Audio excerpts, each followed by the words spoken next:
কলকাতার জোকা পৈলানে ম্যানচেস্টার ইউনাইটেডের প্রাক্তন কোচ পল নিয়ারির তত্ত্বাবধানে ফুটবল কোচিং স্কুল এবং হ্যান্ডবল বাস্কেটবল শেখানোর জন্য স্পোর্টস ভিলেজের খেলোয়াড়দের আবাসিক রেখে স্পোর্টস ডেভেলপমেন্টের ব্যবস্থা করা হয়েছে।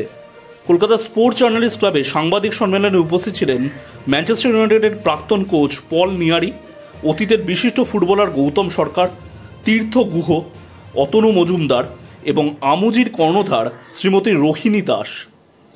To answer your question, I think first and foremost, I think it's a process that has to be put into place that gives an opportunity for learning and development for all these players, regardless of ability, but they need to be able to be understood that they're on a non-linear journey that's going to get them to be an international player if that's what they want to do.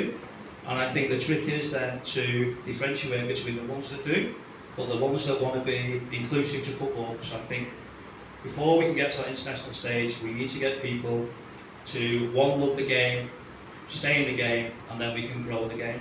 And I think if we can do that, the various stages or the various session plans that we put in, the models that we've got in place, gives players the differentiated platforms for performance. কিভাবে স্পোর্টসের উন্নতি করা যায় সে বিষয়ে জানালেন রোহিণী দাস। আমরা এখানে ইন্ডিয়াতে স্পোর্টস বললেই সবার আগে আমরা ভাবি ক্রিকেট, 70% অফ মানে ইন্ডিয়া হচ্ছে ক্রিকেটের ব্যাপারে মানে পাগল, কিন্তু ডেফিনেটলি সেটা ছাড়াও যে অন্য স্পোর্টস আছে সেগুলো কিন্তু কেউ দেখে না।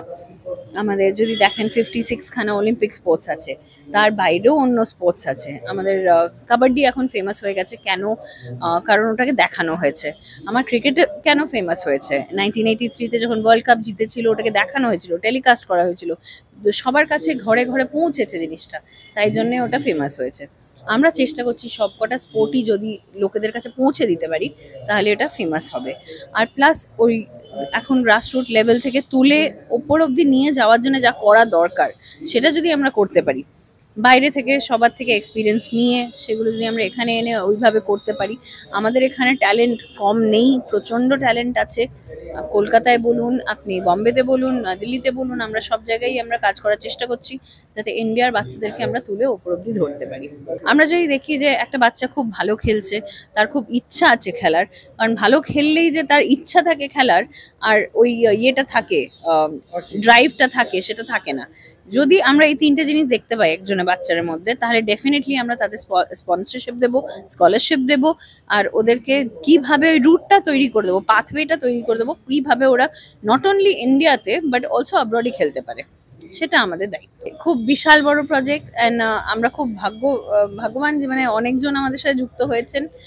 স্পোর্টস অথরিটি অফ ইন্ডিয়া থেকে অনেকজন আছেন, ফর এক্সাম্পল মিস্টার তীর্থেশ গুহা, doctor Laila Das, miss Shukla Dutta, mister Rabindranath sir badminton বলুন, আপনি মাল্টিপল স্পোর্টস, অতনু মজুমদার, সবাই আমাদের সাথে যুক্ত আছেন। আমরা পুরো একটা হোলিস্টিক কনসেপ্ট করে জিনিসটা এগোনোর চেষ্টা করছি, তাই জন্য আমরা আশা করছি যে মানে আরও যদি লোক জুড়তে পারে আমাদের উদ্যোগের তাহলে আরও ভালো হয়।